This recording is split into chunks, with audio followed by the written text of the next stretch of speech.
Well, thanks for joining the conversation today. Before we get started, if you happen to have any of the issues that we're going to discuss, please make sure that you reach out to someone, a personal care provider, a primary care provider, a friend, a psychologist, or anybody that might be able to provide help to you, as we are going to be discussing issues surrounding depression, anxiety, and other mental issues. Please remember, this is not a diagnostic talk. This is simply looking at the anatomy, physiology, and psychology of depression and of anxiety and of mental health issues. If you have any of these issues, please make sure you're getting the help that you need. For those of you who don't know where to reach out, I have placed links within the description of this talk. For those of you who have listened to previous podcasts and episodes, you know that I don't like to mention individuals by name. I try to keep stuff as general as possible. For those of you who are just listening because of the title, please note I am not going to be lambasting any individual here.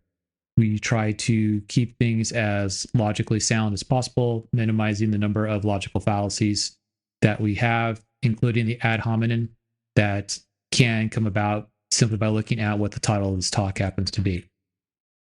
The origin of this talk is coming from a video clip that was sent to me by a student from a speaker known as Tony Robbins that basically hinted at the fact that depression and mental anxiety issues can be corrected by changing thought processes, by basically becoming happy in our thoughts. And it ignores a lot of the underlying physiology and underlying neuroanatomy and neurophysiology that comes into play as relates to the actual root cause for depression, for anxiety, and for many of the mental health issues that he claims can be corrected through simply changing the mental picture, the mental image, the mental perspective we have towards our life. And so let's go ahead and let's talk about that. Warning. The following presentation contains information that might contradict what you have previously heard, or believed to be true, about how the human body works, and contains material that is not suitable for closed-minded individuals. Enjoy. Before we get into the bulk of the conversation, let's go ahead and listen to what the quote that the student sent me actually says, and then we'll go ahead and rebut the connotations and the stipulations being made by the speaker, Tony Robbins, in terms of the neurotransmitters at play, the areas of the brain that are going to be involved with the issues, and some of the terminology that he misappropriates and the timeline for some of the aspects that he has indicated within the comments that he makes. Life. Yeah. What do you think, having said that, what do you think is the greatest human skill? Not habit, but mindset and skill. That's a great question. I don't know if I got what the greatest, there's so many. It depends on what you want out of your life, right? Yeah. But I think the ability to manage your own mind and emotions is probably one of the single most important. And maybe the second is the ability to influence others, because that's what makes you a leader. And hopefully you're doing that for a higher good, because there are all kinds of leaders, as you know. But I don't think most people are very good at emotional fitness. Most people are just not as happy as they could be. I did one book, Money Master the Game. It's kind of like this. Yes. There's probably 4 or 5 that are really happy people.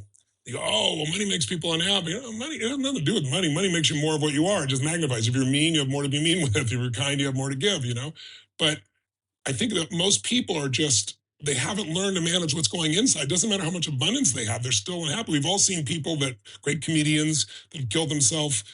Anthony Bourdain, beautiful man, traveled the world, killed himself, fashion designers that have done it. We've all seen all these different people, Kate Spade. And it's like, what? They had everything, except they didn't master what's going on here and here. And this is why you lived your life the way you have as well. So I think that skill set is the most important one. That's why even in the book, my last 2 chapters, I think are the most important, because it's really about the power of the mind. Because everybody knows about placebos, right? Stopping his discussion there because he goes into a long diatribe and a lot of ego talk.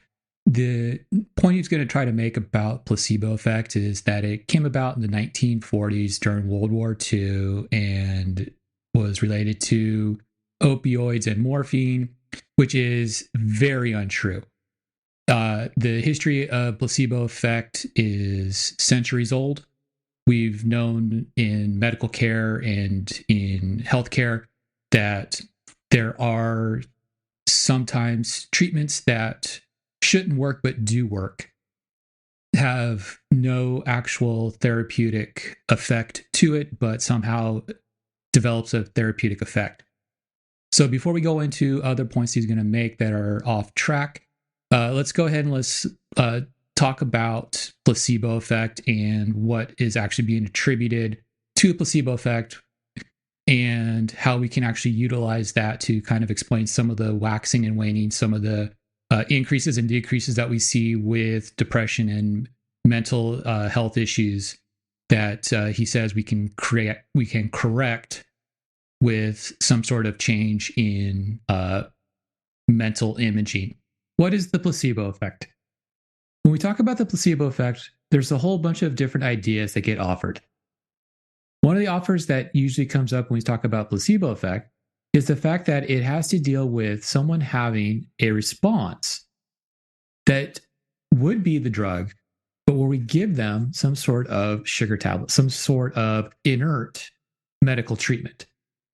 The idea of placebo is a very old idea within medical treatment. The first noted indication for use of placebo is in the late 18th century, 1772 to be specific, with the indication of a placebo effect occurring with a reference from 1775. These older references give rise to the more modern references that we think about when we think about placebo effect. But what really is the placebo effect? The placebo effect really is a statistical phenomenon. It's not really a physiological issue, even though we think about it as a physiological issue. It's the indication that my control shows no difference from my treatment. The inert substance is going to provide the same or a better response than the active ingredient that we see within a treatment. But what is it really? And what we tend to think about as the placebo effect is really a Hawthorne effect. The effect of expectation tends to be a logical fallacy, whereas the Hawthorne effect, while sometimes referenced as a logical fallacy, is not a logical fallacy. While the placebo effect is an effect of statistical analysis based off of differences that we see between my treatment group and my control group, the Hawthorne effect is a psychological effect. It's a psychological effect that's going to change my behavior. And by changing my behavior, I can change the outcome or the physiological responses that I might see from an active treatment. The Hawthorne effect comes about due to the psychological effect that we have based off of a sense of being observed. Sometimes this gets lumped into an observational bias, but it's different than the observational bias. Within the Hawthorne effect, what ends up happening is that we end up having a change in our responsiveness based off of the implicit idea that what is being given to me is going to have an effect on me. And what that does is that will change various aspects of my physiology, various aspects of my psychology. And by changing those two aspects, we can have a treatment effect independent of true active ingredients within the treatment. We see this a lot of times with lifestyle interventions that correspond with or are used in conjunction with active pharmacological agents, active drug treatments, which is one of the reasons why when we look at a lot of the studies pertaining to mental illness issues, depression, anxiety, there's a lot of times where they indicate that the placebo effect is as strong as the effect of treatment. And the reason for this is because the drugs are not used independent of other treatments. And when I start seeing that, or when I start thinking that the drug that I'm being given even happens to be an inert drug, is going to have an impact. I'm going to start changing the way in which I behave. And by changing the way in which I behave, it can lead to a reduction in the depression, the anxiety, the other aspects of my physiology that can exacerbate issues pertaining to things like depression or anxiety. We see the same thing with pain medication based off of the Hawthorne effect and the impact that timing has within the natural course of events within the natural pain cycle, which is going to wax and wane. It's going to increase and decrease over days, weeks, months, and even within days based off of minutes and hours of the day. That Hawthorne effect is a psychological phenomenon. It's a phenomenon that we can think about in terms of like the mind-body interactions. The Hawthorne effect is giving me the psychobiological responsing that might explain why treatments occur if I have any type of neuroendocrine regulation within the treatment, because I know that changes in my cognitive approach can change my neuroendocrine responses by changing my overall stress levels. Those two can impact the way in which I see or interpret data, which leads to what some people refer to as the placebo effect. And so when we start looking at all this and trying to explain it to our students, to our patients, to our clients, or to ourselves, what we have to remember is that when we're starting to look at what the placebo effect is and what the placebo effect isn't, what we're really looking at is we're looking at how well do treatments actually work independent of all other treatment options available. And it's this Hawthorne effect that we interpret as the placebo effect that allows individuals like Mr. Robbins to stipulate that you can change your mental approach. And by changing your mental approach, you're able to get yourself out of a sense of depression, a sense of anxiety, a sense of mental issues. That is not true. And it's not true because what we're actually doing is we are shortchanging the person. The root cause for depression, the root cause for anxiety has to deal with neurophysiological, neuroanatomical, structural changes that are different in the brains that we see with individuals that have depression and anxiety and other mental issues that we don't see with normal individuals.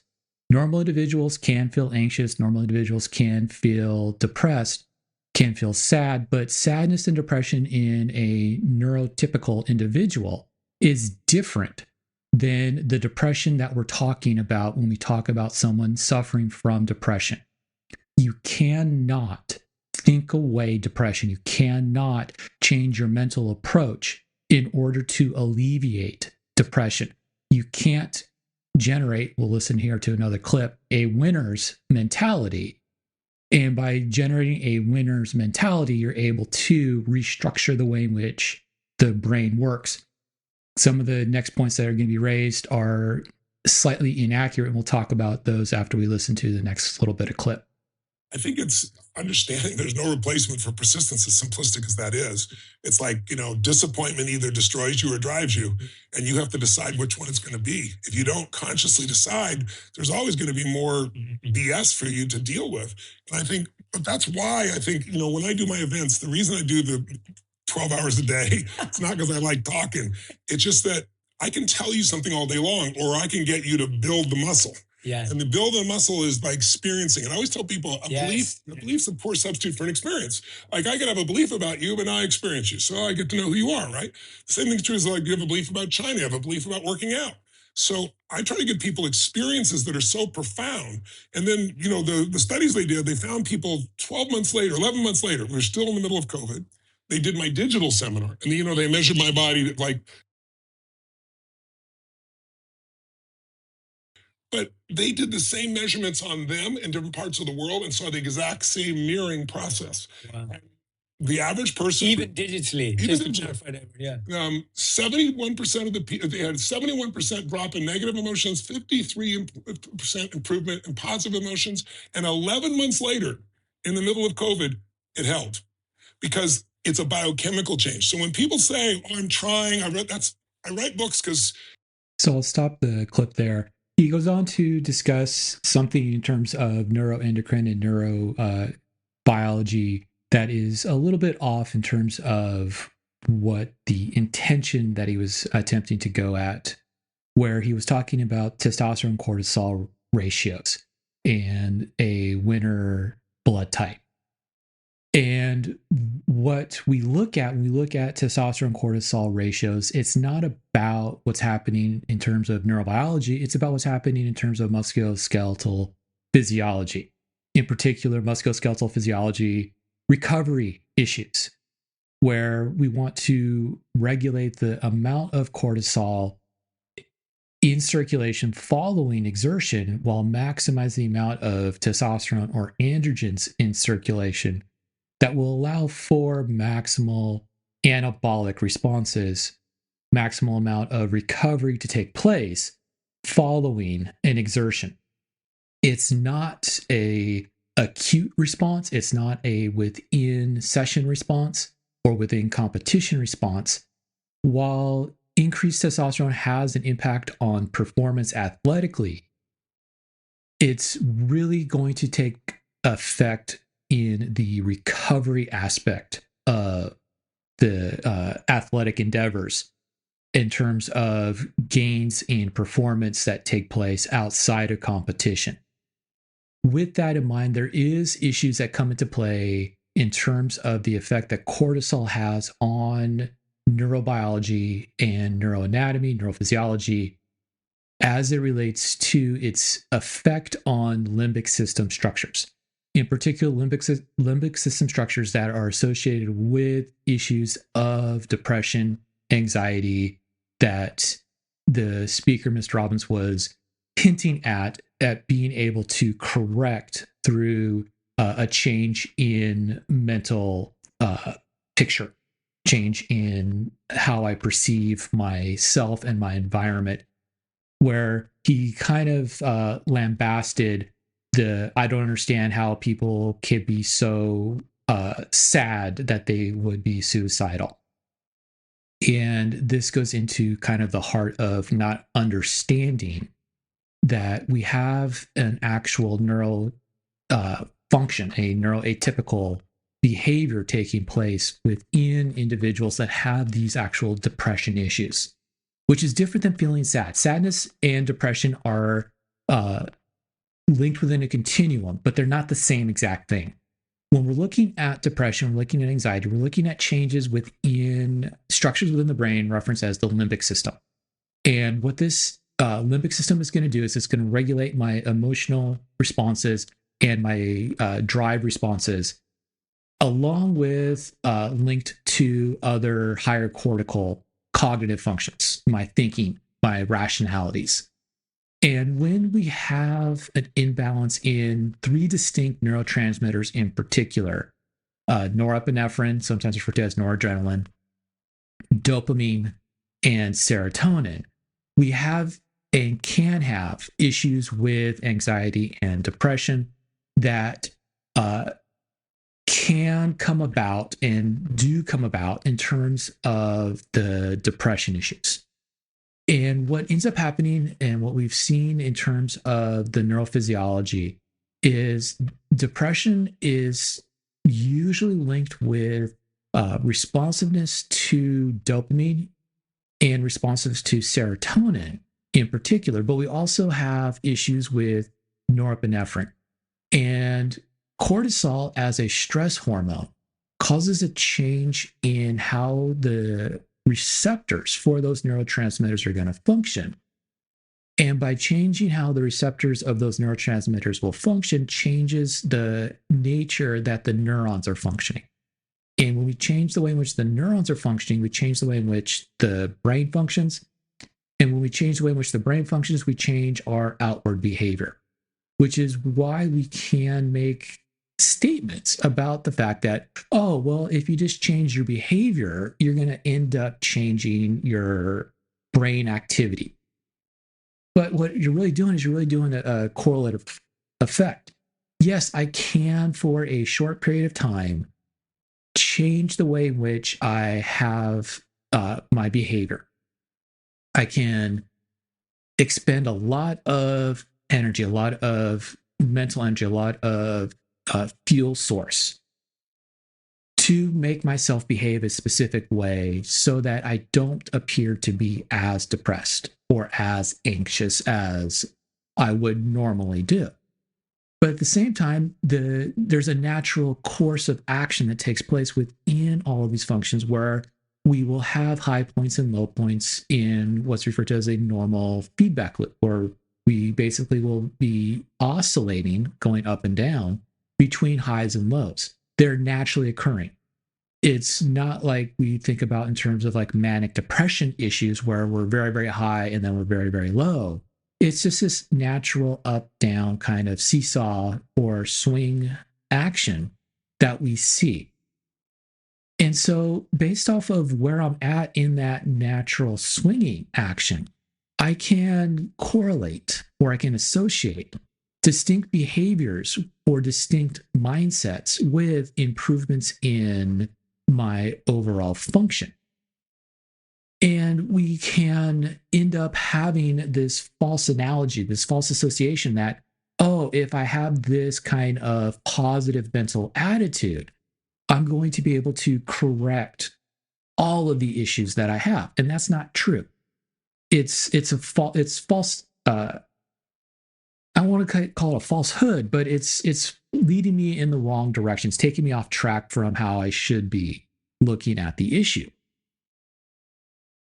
I can use behaviors. I can use changes in my activity that's going to lead to changes in my stress hormones, cortisol, epinephrine, that's in circulation, that's going to change the way in which the neurotransmitters dopamine, serotonin are functioning. That's going to allow me to have a more normalized level of dopamine, more normalized level of serotonin action for a short period of time. But that doesn't mean I can go ahead and skip medication, or I can skip other factors that I might be using within a holistic therapy.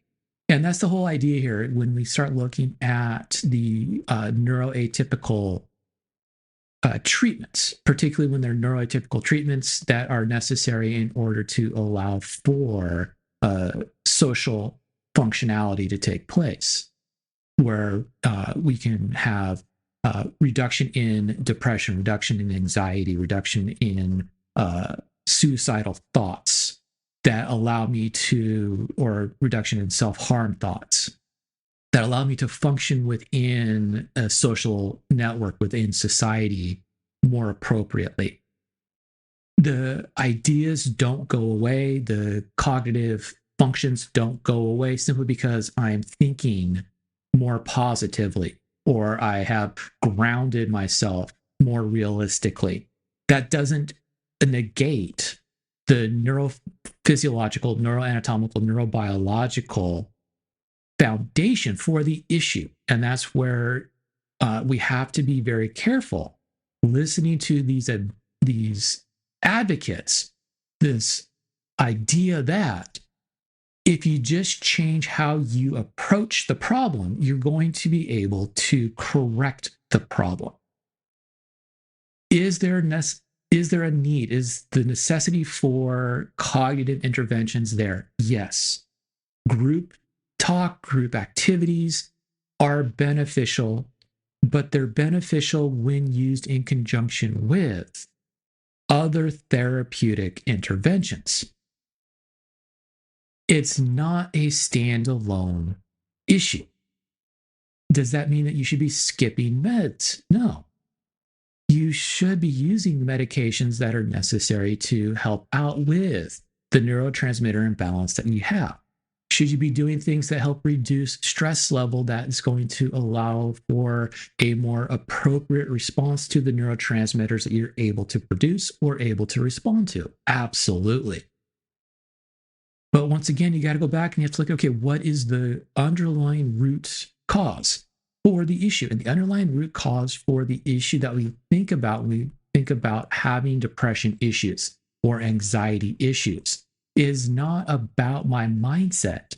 It's about what's happening with the neurons. And in most cases, we're looking at dopaminergic or dopamine neurons that are either not producing enough dopamine, but having too much of the enzymes that are digesting the dopamine, or not having enough receptors for that dopamine.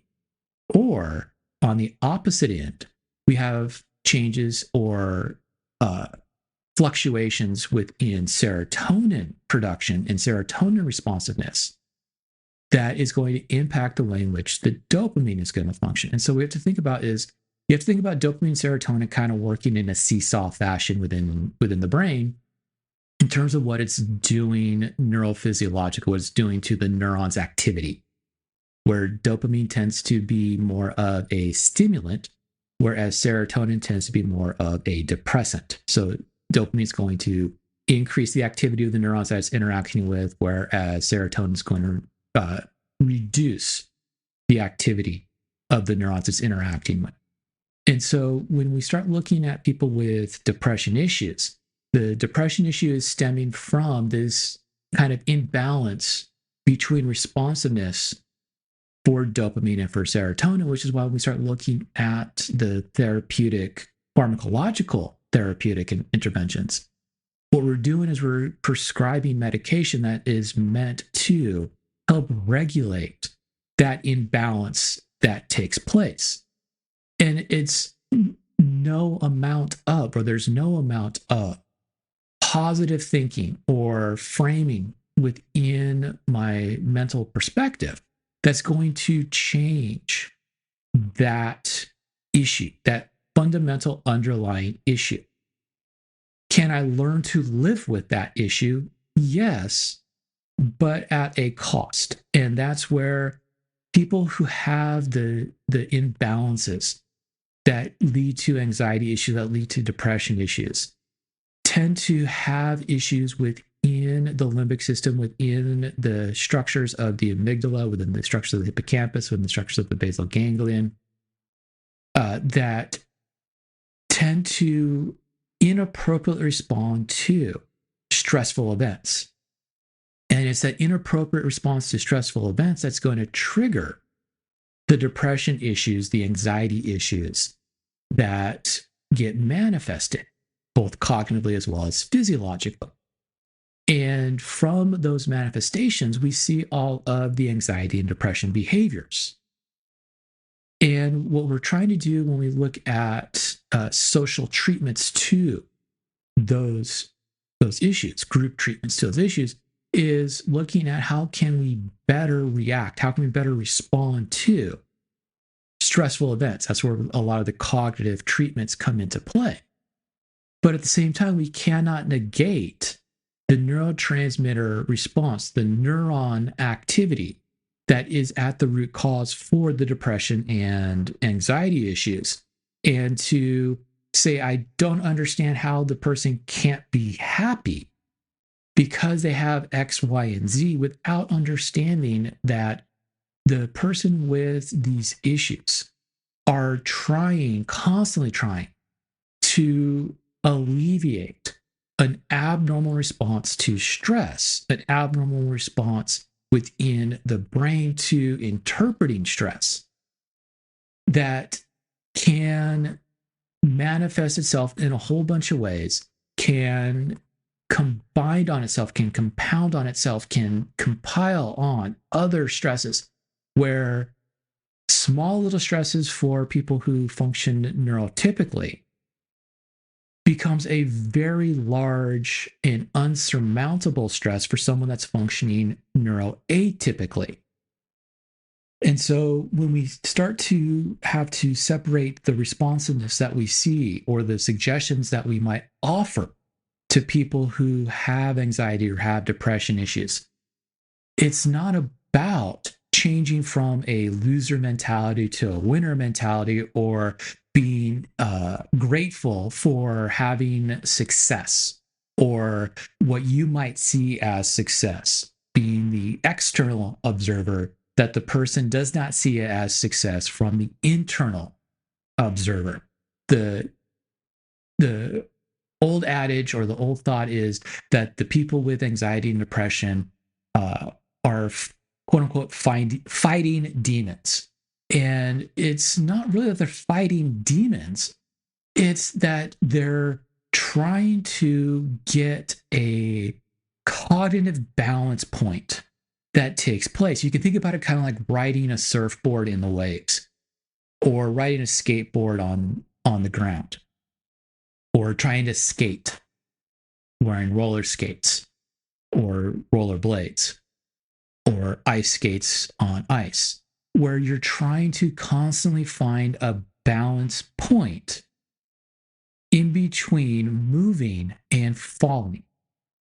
Because what you're trying to do is you're trying to move and control all of the other parts of your body so that you don't fall. So you're able to keep moving.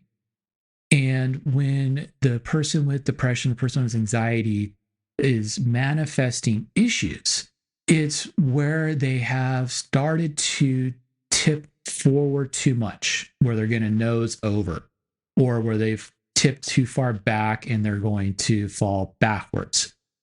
And a lot of what the manifestations that we see is the outward responses that take place in an attempt to get rid of the excessive neural activity that is occurring because of the imbalance within the neurotransmitters. It's not about having a bad mindset or a poor mindset or a not winner mindset. It's about having this neuroatypical response to the stresses that should not push somebody over the edge, but is pushing somebody over the edge. And being cognizant of that fact means that we can't say, oh, you can think yourself into success. You can think yourself into failure. You can think yourself out of depression. You can think yourself into depression if you're normal. Yes, if you are somebody that has these neuroanatomical, neurophysiological, neurobiological root foundational issues with neurotransmitters like dopamine and serotonin and norepinephrine and are underneath high amounts of stress, then you can't, because of the fact that it's something that is within the responses taking place that are not from a cognitive standpoint typical. It's where I have a set point that is not what the rest of society would view as being typical. My set point is different than your set point in that case. And the problem is that when we start having too much sway in the output of neurotransmitters, in particular the dopamine, serotonin, and norepinephrine, we can end up having a psychotic issue. The psychotic issue can manifest itself as a bout of mania if I happen to be manic depression. It could manifest itself as clinical depression if I simply have depression issues. It can manifest itself as an anxiety attack if I have anxiety issues. And if it's something where the stress is too much and the depression is too much or the anxiety is too much, it can lead to the suicidal or self-harm tendencies that can come about. It's something where if you happen to know somebody that happens to have depression, anxiety issues, to be cognizant of how you approach stressful situations that might act as triggers to those individuals. And everybody has different triggers. Everybody has different stresses. The jobs that we might see, that others might be jealous of us having, may be causing excessive stresses to ourselves if we happen to have these neuroatypical issues, where we might have to be the jester because everybody laughs when we do something silly, do something funny, and we want the reward response because we get a spike of dopamine, and that spike of dopamine normalizes our neurological behaviors. And by normalizing our neurological functions or neurological behaviors, we feel at ease, we feel normal. And so we try to get that again, and we try to get that again, and we try to get that again. But the problem is that over time, we start seeing those, oh, I got to make people laugh, as a punishment, where it becomes, I have to be the life of the party. And it becomes a stress because I constantly have to make other people laugh. I constantly have to entertain other people. And if I'm constantly having to have to entertain other people, then I have to constantly be on. And if there's times where I'm not on, people become disappointed. And that the disappointment that I see in others is going to increase my stress. And by increasing my stress is going to increase my anxiety by changing the neuroendocrine interactions, the hormone neurotransmitter interactions, the brain hormone interactions. That's going to lead to additional depression issues.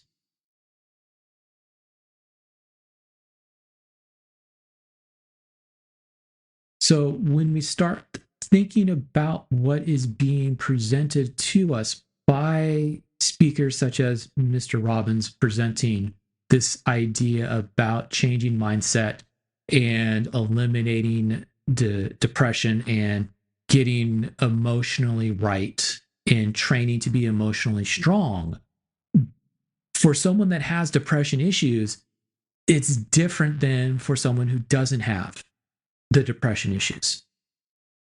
It's, for lack of a better analogy, it's training someone to run a marathon who can run on both legs versus having someone trying to run a marathon with no legs.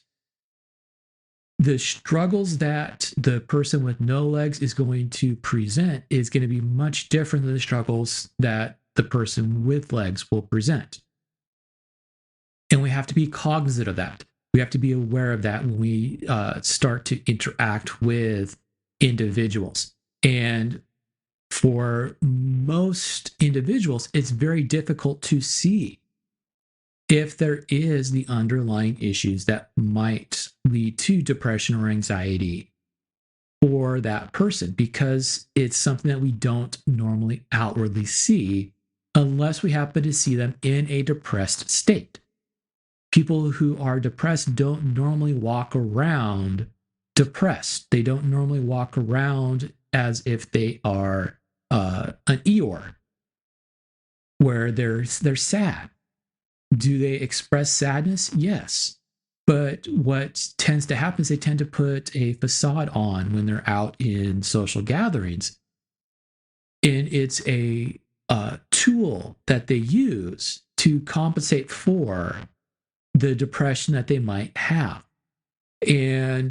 Or they try to do things to elicit responses from others within their social network that gives them acceptance, that gives them reward responses, like the comedians trying to make you laugh all the time, or the person that is finding new and interesting things to eat because eating causes a reward response.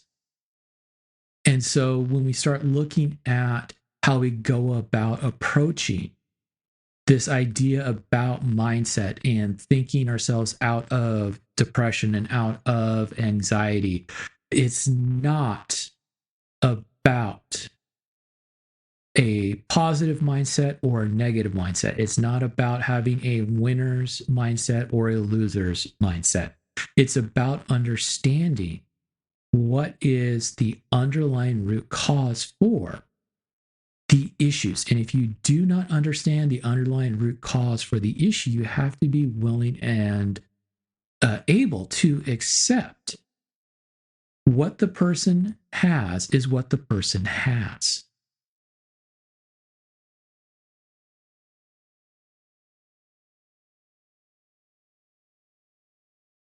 Well, thanks for listening. If you have any depression, anxiety, or other mental issues, or think you might have them, please make sure you reach out to someone. If you don't have anybody to reach out, I've placed in the descriptor for this episode some links to online resources for people who have mental health issues or mental health questions. There are resources out there. You are not alone if you happen to feel like you have any of these depression issues or mental health issues. Don't let the fallacies of others push you into thinking that all I got to do is think a certain way in order to get rid of this depression or this anxiety, because it actually is something that is taking place within your biology. And it's something that you shouldn't blame others for. There's some statistics out there that indicate that it is affecting somewhere in the neighborhood of 3 to 5 million individuals. And so it's a relatively common psychological, cognitive, behavioral issue. There are some diet and nutrition issues that come about that can exacerbate depression issues and can alleviate depression issues. There are a lot of exercise routines out there that can help alleviate depression issues. But if you want more information, or if you need more information, please use the links available to you in the descriptor. Thanks for listening again. Please make sure you're following us on all of the various platforms that we are publishing on, whether it's here on the podcast, on YouTube, on Instagram. We're on Threads now as well. Links are also in the descriptor. And there will be short YouTube video clips related to this discussion. There are also on YouTube some clips related to the neuroanatomy, neurophysiology that I went through in the discussion about the limbic system and the neurotransmitter pathways and what dopamine and serotonin are doing, as well as what norepinephrine or noradrenaline does within the brain and within our cognitive behaviors.